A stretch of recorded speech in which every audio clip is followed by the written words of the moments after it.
Bismillahirrahmanirrahim. Assalamualaikum warahmatullahi wabarakatuh. Waalaikumsalam warahmatullahi wabarakatuh. Alhamdulillahi wa kafa, wassalatu wassalamu ala rasulihil mustafa wa ala alihi wa sahbihi wa man ihtada, amma ba'd. Pertama-tama marilah kita mengucapkan syukur alhamdulillah kepada Allah Subhanahu wa taala yang telah memberikan nikmat kepada kita semua, terutama nikmat iman, Islam, dan kesehatan serta kesempatan sehingga kita bisa berkumpul di ruangan yang penuh berkah ini. Salawat dan salam semoga senantiasa tercurah kepada Nabi kita Muhammad SAW, juga kepada keluarganya, kepada para sahabatnya, dan seluruh kaum muslimin yang senantiasa mengikuti jejak beliau hingga hari kiamat kelak. Amin, amin ya rabbal alamin. Dengan saya Farhan Mubarak Lubis kembali di acara Tausiah Tarbiyah Ramadan sesi 2 di Fakultas Ilmu Tarbiyah dan Keguruan UIN Sumatera Utara, Medan. Selanjutnya, sebelum kita masuk ke acara tausiah kita pada pagi menjelang siang ini, saya ingin menyapa para pemirsa atau para hadirin yang ada di ruangan kita ini. Bagaimana kabarnya? Alhamdulillah baik. Alhamdulillah. Kemudian saya juga ingin menyapa para pemirsa yang mengikuti secara online. Mudah-mudahan senantiasa dalam rahmat Allah Subhanahu wa taala. Kami di sini ingin mengingatkan kembali bagi para pemirsa yang belum memfollow sosial media kami. Yang pertama, Semangat Tarbiyah Instagram, kemudian Facebook Semangat Tarbiyah, kemudian juga YouTube Semangat Tarbiyah, dan juga mengunjungi website kami www.fitk.uinsu.ac.id, dan juga website semangattarbiyah.com. Baik,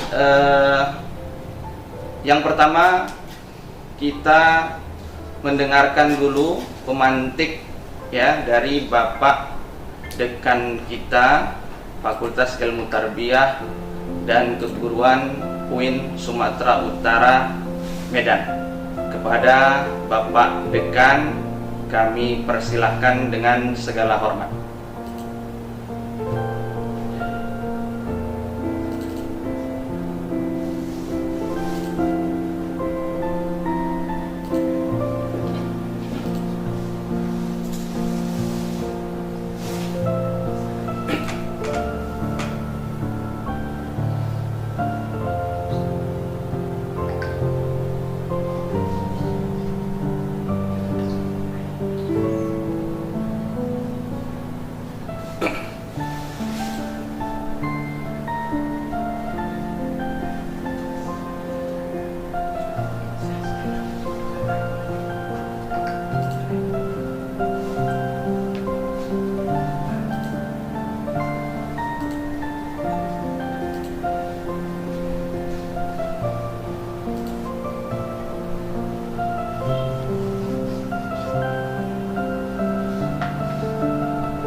Waalaikumsalam warahmatullahi wabarakatuh.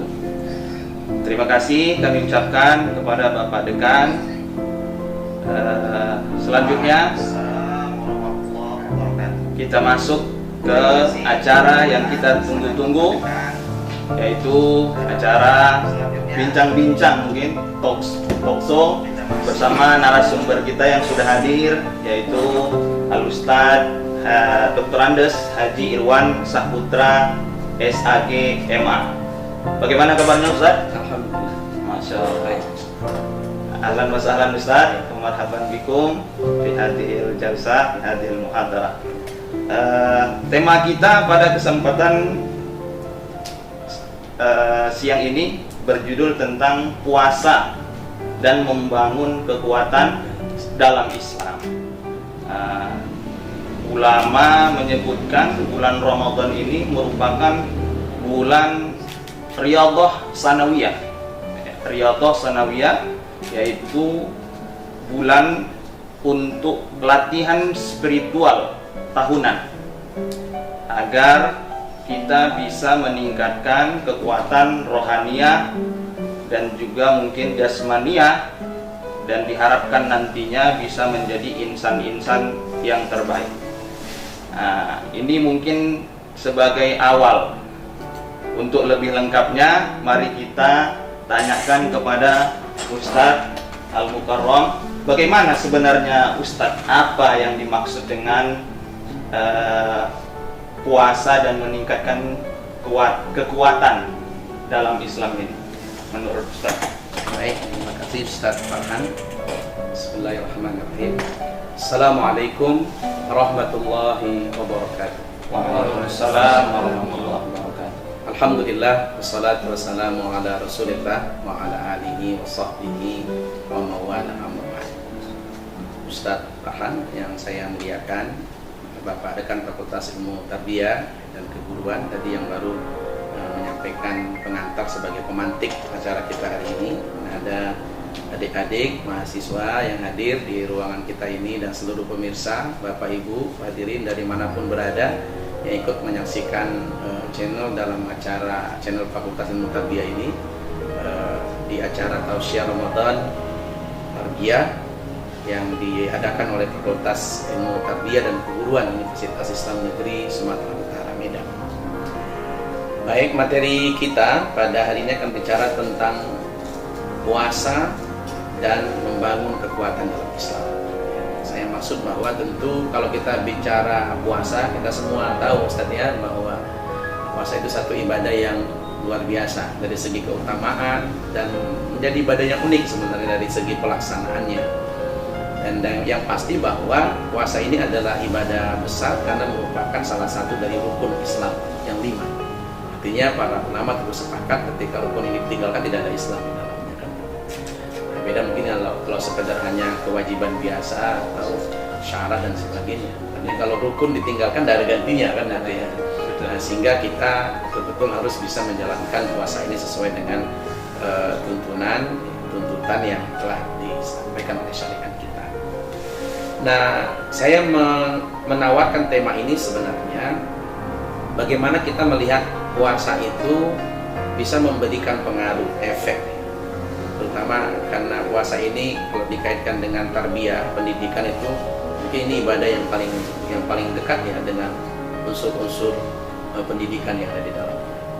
Sehingga saya kira sangat tepat kalau kita di Fakultas Ilmu Tarbiyah ini bisa mengkaji efek puasa yang tidak akan pernah habis nih kalau dikaji dalam sepanjang sejarah. Bahkan kalau dihubungkan dalam bidang apapun kayak gitu. Saya ingin menghubungkan puasa dengan kekuatan begini. Bagaimana pentingnya kita membangun kekuatan dalam Islam. Saya terinspirasi dengan sabda Rasulullah dalam hadis riwayat Muslim yang juga dikutip oleh Imam Nawawi dalam kitab Arba'innya itu. Dari Abu Hurairah katanya Rasulullah SAW bersabda, "Al-mu'minul qawiyyu khairu wa ahabba ilallah minal mu'min." Kata Rasul, mukmin yang kuat itu lebih baik dan lebih dicintai oleh Allah daripada mukmin yang lemah. Artinya seorang mukmin dalam keadaan apapun dia sudah berada dalam kebaikan. Tapi kalau mau jadi mukmin yang lebih baik, kalau bisa dikatakan yang lebih baik lagi, jadilah mukmin yang kuat. Sehingga saya memahami hadis ini dan dari pembacaan terhadap bagi kitab-kitab syarah itu, seorang mukmin dalam keadaan lemah saja dia itu sudah baik dari syurga. Tapi kata Rasul, ada mukmin yang kuat itu lebih baik, lebih dicintai. Ini luar biasa kedudukan seorang mukmin itu ya. Dalam keadaan lemah itu dia dicintai, dia baik. Tapi kalau mau lebih baik, kata Rasulullah, jadilah mukmin yang kuat. Dan saya kira ini hadis yang sangat prospektif ya, prospektif ke depan. Ketika Rasul melihat bahwa seakan-akan Rasul SAW ingin menyatakan bahwa mukmin itu wajib memiliki kekuatan. Maaf Ustaz, itu kira-kira kenapa Ustaz? Nah iya, kenapa wajib memiliki kekuatan? Iya. Sehingga Rasulullah mengatakan mukmin itu wajib memiliki. Kenapa? Karena mukmin akan berhadapan dalam kehidupannya dengan berbagai tantangan, dengan berbagai persoalan yang harus dia hadapi. Dan mukmin akan sukses menghadapi itu ketika dia memiliki kekuatan. Di mana sebagai mukmin tentu kita sadar bahwa keimanan itu tidak menjadikan orang lepas dari masalah hidup, karena masalah akan tetap ada. Bahkan keimanan akan membawa orang pada masalah-masalahnya, yang karena itu dia akan mendapatkan penilaian di sisi Allah. Nah, kalau dalam kajian tarbiyah, karena saya itu ngajarnya di konseling juga ya, apa sih hakikat masalah? Sehingga ada di surat Al-Baqarah itu dinyatakan bahwa masalah itu sebuah kepastian. Walana buluwannakum bisyai'in minal khawfi wal ju' wa naqsin minal amwali wal anfusi wasamar. Walana, kami sungguh-sungguh akan mencobai kalian, menimpakan bala. Ada lam itu Ustaz ya. Kalau kita dulu baca bahasa itu lam itu lam takkid. Lam takkid itu pada ayat ini kalau bunyi tidak pakai lam takkid artinya sama, tapi ketika ada kata-kata lam itu artinya pasti, sungguh-sungguh kami akan uji kalian dengan sesuatu yang membuat kalian takut, kehilangan dan sebagainya itu. Kalau kami di jurusan bimbingan konseling pendidikan, saya selalu sampaikan kepada mahasiswa, inilah ayat yang menyatakan bahwa kita manusia pasti akan punya masalah. Bahkan kalau ada orang menyatakan dalam hidup ini dia nggak punya masalah, ini orang nggak pernah bahagia. Kenapa? Karena bahagia itu sejatinya akan dirasakan ketika kita lepas dari satu masalah. Bukankah hidup ini dalam pandangan Quran adalah tahapan-tahapan dalam menghadapi masalah itu? Fa'idza qarrabta ansar. Apabila telah selesai masalah, siap-siap. Nikmatnya minum itu Ustaz kalau kita lapar, kalau kita haus. Nikmatnya makan itu kalau kita lapar. Maka kata Rasulullah, kalau orang puasa itu dapat dua kebahagiaan. Bahagia ketika berbuka, bahagia ketika nanti bertemu Allah. Bahagia ketika berbuka karena dia lepas dari masalah lapar dan haus. Sehingga ini kalau dikaji dari segi yang lain, puasa ini kan hal yang luar biasa. Tapi saya ingin kembali ke tadi. Jadi hakikat masalah itu, masalah pasti kita hadapi. Dan Allah menyatakan masalah itu bermacam ragam. Tapi lah di ujung ayat kata Allah, wabasyiris sabirin. Berilah kabar gembira kepada orang-orang yang sabar. Ternyata sabar itu adalah jalan menuju kebahagiaan. Tapi dengan syarat apa? Dia bisa hadapi itu dengan kesabaran. Tentu mana sabar harus diulas lebih dalam lagi. Itu perlu satu kajian tersendiri lah ya. Karena saya ingin fokus pada kekuatan. Tadi kan Ustaz tanyakan, kenapa kita perlu kekuatan? Iya.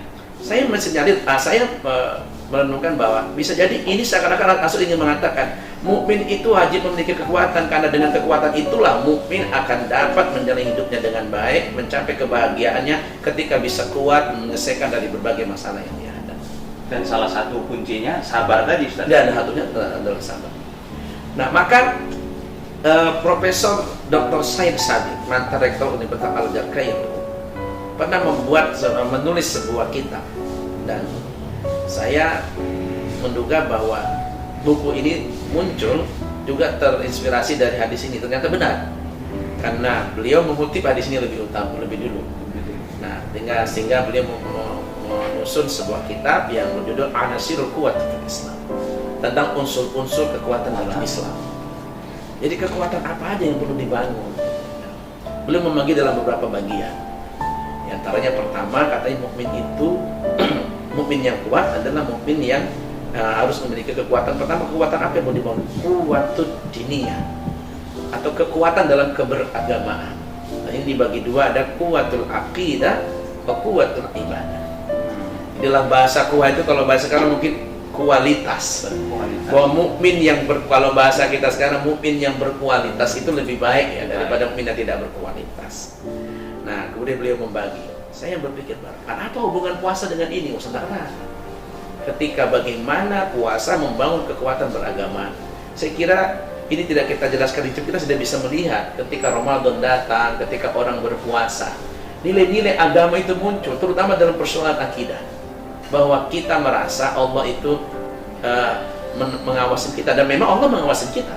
Kalau selama ini banyak orang tidak pernah peduli dengan pengawasan Allah atas dirinya, yang sudah berulang kali disebut dalam Quran Allah.